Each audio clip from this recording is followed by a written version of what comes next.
Maqaa Abbaa, kan Ilmaa, kan Hafuura Qulqulluu, Waaqa tokkoo. Ameen.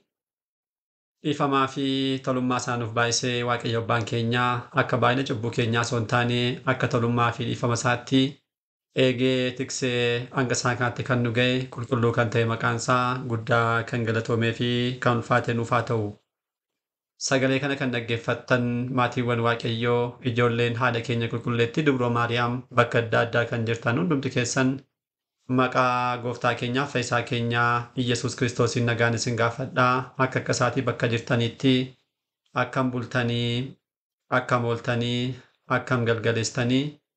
Ameen. Galateeffamuun amala uumaa keenyaa fayyisaa keenyaa Sillaasee kan ta'e maqaan isaa baddaa samii irratti afaan qulqulloota ergamoota isaatiin afaan qulqulloota abbootii keenyaa fi harmoolii keenyaan yeroo hundumaa kan galateeffamu qulqulluu kan ta'e maqaan isaa nu birattis guddaa kan galatoomee fi kan ulfaate nuuf haa ta'u. Deessuu gooftaa keenyaa haadha hunduma keenyaa qulqulleettii Dubroo Maariyaam qulqulloota ergamoota Waaqayyoo qulqulloota abbootii keenyaa fi harmoolii keenya hunduma isaaniidhaafis akka kennaa isaaniitti galannii fi ulfinni guddaan isaaniif haa ta'u. Egaan maatiiwwan Waaqayyoo koorsii keenyaa qo'annaa kitaaba qulqulluudhaan boqonnaa ja'eeffaa gaaffiilee kitaaba qulqulluutti ka'anii fi deebiiwwan isaanii kan jedhuun barumsa keenyaa barachaa akka jirru ni beekama. Barumsa kanaan kutaawwan darban beetalee walumaa qabatti kutaawwan 3 darban kutaa 5ffaa, 6ffaadhaa fi 7ffaa keessatti gaaffilee alagootaa kan jedhu ture kan ilaalle. Gaaffilee alagootaa kutaa 3dhaan alagoonni kitaaba qulqulluu keenyatti gaaffii isaan kaasan kan jalqabaa kitaabni qulqulluun jijjiirameera kan isaan jedhan. Ittaana kitaabni qulqulluun saayinsii ni faallessaa. Kitaabni qulqulluun ofii isaatii wal faallessaa kan jedhu sirrii akka hin taane soba akka ta'e bal'inaan ibsaa turreerra. Walumaa galatti amma ammaatti kan baranne gaaffiiwwan kitaaba qulqulluutti kallattii adda addaatiin kan ka'an keessaa jechuudha. Kan jalqabaa eetistoonni yookiin waaqayyoodhaan warreen hin beekne kitaaba qulqulluu soba gochuudhaaf jecha gaaffiilee isaan kitaaba qulqulluu keenyatti kaasan ilaallee deebisaa duukarraa bal'inaan baranneerra. Kan itti aanu immoo gaaffii alagootaas baranneerraa jechuudha. Kutaa 3ffaa barumsa kanaa kan ta'u yaa kutaa gaafa jennu kutaa 3 gochuu osoo hin taane barumsa kanaan kan barannu dhimmoota 3 keessaa dhimmi 3ffaan immoo guyyaa irraa kan jalqabnu kutaa 8ffaa kanaan gaaffilee shakkitootaadha. Walumaa galatti kitaaba qulqulluu keenyatti gaaffiin ka'u tokko eetistootarraadha. Kan lammaffaa alagootarra. Kan sadaffaa immoo shakkitootarraadha. Kanaaf warreen jalqabaa lamaan barannee xumurreerra. Har'arraa eegaluudhaan immoo kutaa 8ffaa kanarraa kaasne gaaffii shakkitoonni kitaaba qulqulluu keenyatti kaasan ni ilaallaa jechuudha. Inni kun akka isaan kaa'an osoo hin taane xiqqoo bal'achuudha wanta danda'uudhaaf sirriitti hordofnee akka barannu asumaan si yaadachiisuun barbaada. Guyyaa irraa akka seensaatti gaaffilee isaaniidhaaf seensa kan ta'u ni eegallaa jechuudha.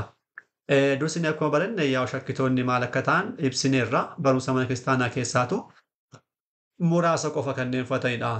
Kutaawwan tokkoffaa lammaffaadhaan dhimmoota kana bal'inaan ibsineerra waan ta'eedhaaf achirratti irra deebi'anii ilaaluu dandeessu warreen tarii kanan baatee yoo jiraatti dudduuba deebi'uudhaan kutaawwan sana ilaalaa shakkitoonni isaan akkamii akka ta'e walumaa galatti garuu barumsa mana kiristaanaa muraasa fudhachuudhaan muraasa immoo kanneen gananidha. Guyyaa har'aas egaa dhimma mata duree keenyaa waa'ee kitaaba qulqulluu duukarra wal qabsiisnee yommuu ilaallu namoonni baay'een kitaaba abbaa 66 qofa fudhachuudhaan kitaabileen warreen hafan immoo hafuura waaqayyoodhaan akka isaan hin barreeffamne ni dubbatu. Asirratti falmiin keenyaadhaaf deebi'uutti deebisnu maaliif 66 fudhattanii maaf kana fudhattanii miti. Inni fedha isaanii mirga isaanii ta'e osoo jiru garuu kitaabileen warreen kaan kitaaba qulqulluu miti. Kitaaba sobaan dabalamanidha. Kitaaba hafuurri qulqulluun hin beeknedha kan isaan jedhan dhimma sanarrattidha deebii bal'aa kan laannu jechuudha. Malee namni tokko kitaaba keessaa ta'e kitaaba tokko qofa namanoo jedhe kitaaba 4 namanaa kitaaba 12 namanaa 23 namanaa yoo jedhe inni kun mirga isaati. Mirga isaati amanuu danda'a. Garuu ergamanii deebi'ee kitaabilee kaan irratti gaafa inni dubbatu inni kun nuun kan ilaallatuudhaa fi dhimmichaatti deebii kennuu kan qabnudha jechuudha. Egaan dubbii isaanii kana kitaaba 66 qofa qabannee inni kaan sirrii miti jechuudhaaf sababoota adda addaa akka ragaatti nu gargaara kanneen jedhan qabxiiwwan muraasa ni tarreessu. Qabxiiwwan kana kutaawwan ta'anii kaasee tokko tokkoon tarreessine kan isaan jedhan amma makkanni dhugaarraa fagaataa ta'e duukarra wal bira qabnee ibsaa ni adeemna kutaawwan darban fuulduratti dhufan jechuudha. Isaan qabxiiwwan adda addaa kitaaba keessaa baasaniitu ofii isaanis kan uumanidha. Kitaaba kana dhugummaasaa kitaaba 81 kana dhugummaasaa ni falmuu jechuudha.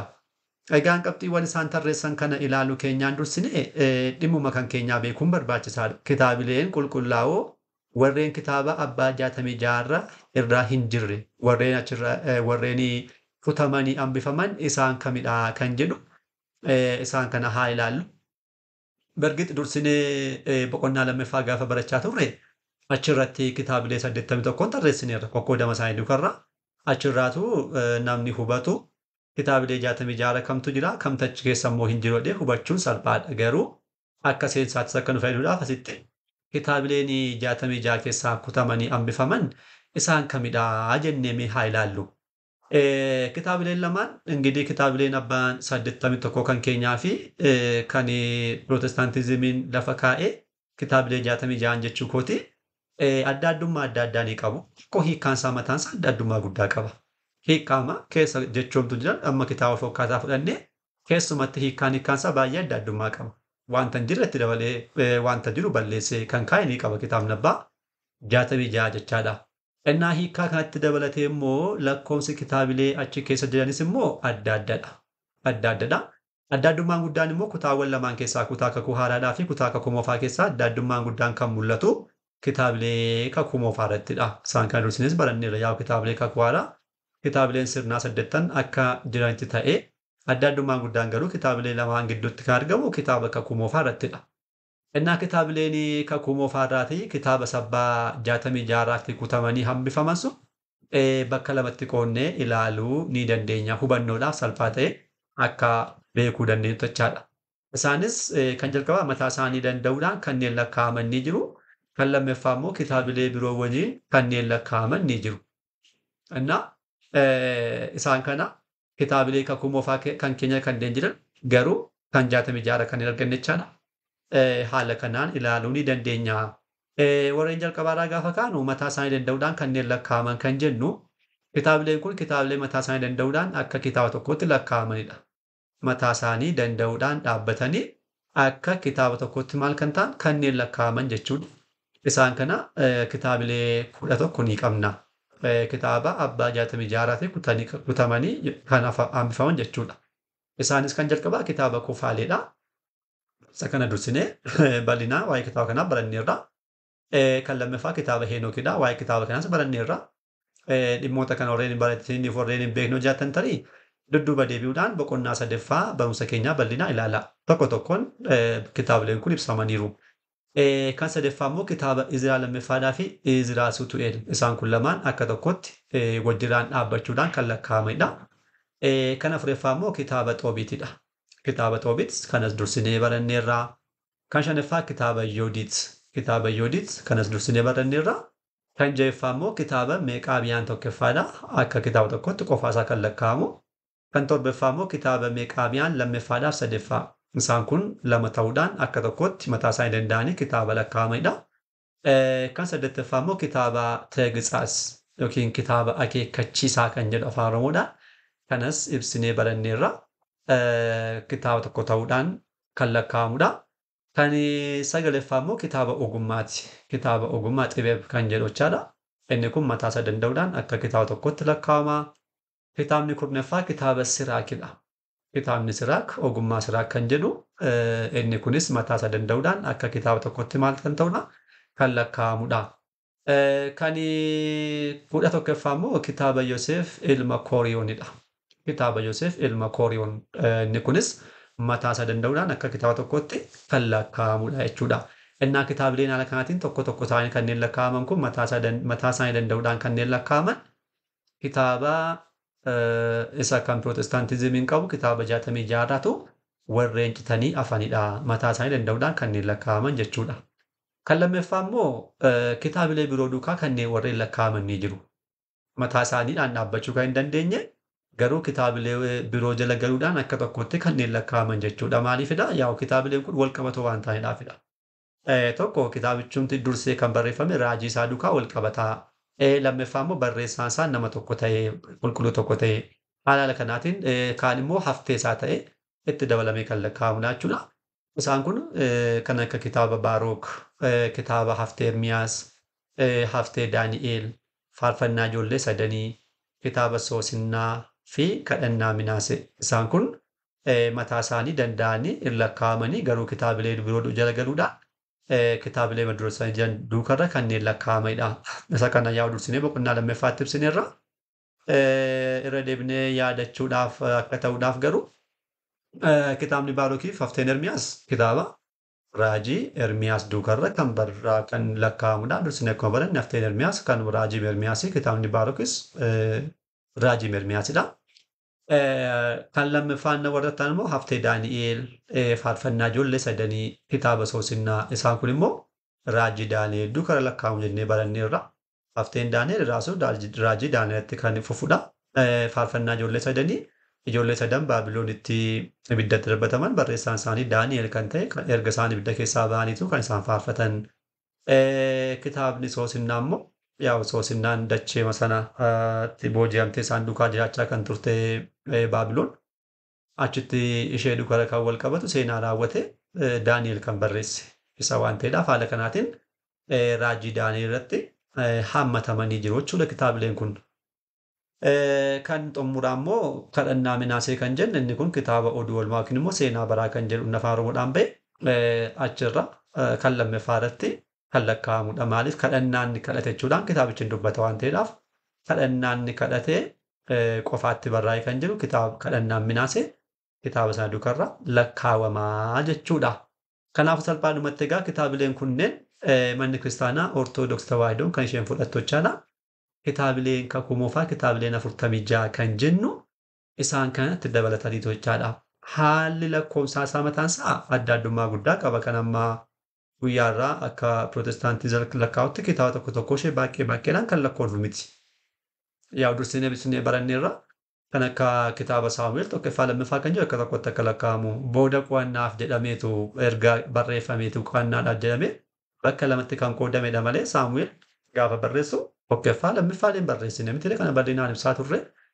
Obbolaawwanii haala dhuftaa yoo jiraattan dhimma kana hubachuudhaaf gara boqonnaa sadaffaatti deebitanii kitaabilee kakuu moofaa ilaaluu dandeessu jechaadha. Kanarraa kan ka'e kitaabilee walitti lakkaa'amanii jiru. Seenaa wal fakkaataa kanneen qaban yookiin waan 100 kanneen dubbatan barreessaan isaanii tokko ta'e immoo tokkoffaa lammaffaa kan jedhamuudhaan kan adda citee taa'e. Kan akka kitaaba moototaa fakkeenyaaf tokkoffaa lammaffaa jedha. Kana barreessaan isaa kitaaba moototaa tokkoffaa jedhee booda immoo kitaaba moototaa lammaffaa jedheen barreessine.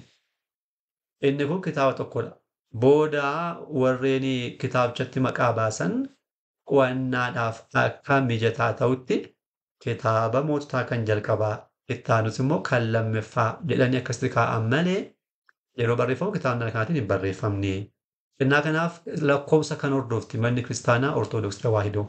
Kanarraa kan ka'e kitaabilee lama wajjiraan kanneen lakkaa'aman waan ta'eef haala lakkoofsa boqonnaa lammaffaa jalatti lakkoofsanaadhaan kitaabilee kakuu moofaa 46 ni fudhanna jechuudha. Kitaabileen kun immoo dhuguma 46 ta'uun isaanii kitaabileen kakuu moofaa 46 ta'uun isaanii ragaalee adda addaatiin kallattii adda addaatiin kan mirkanaa'udha.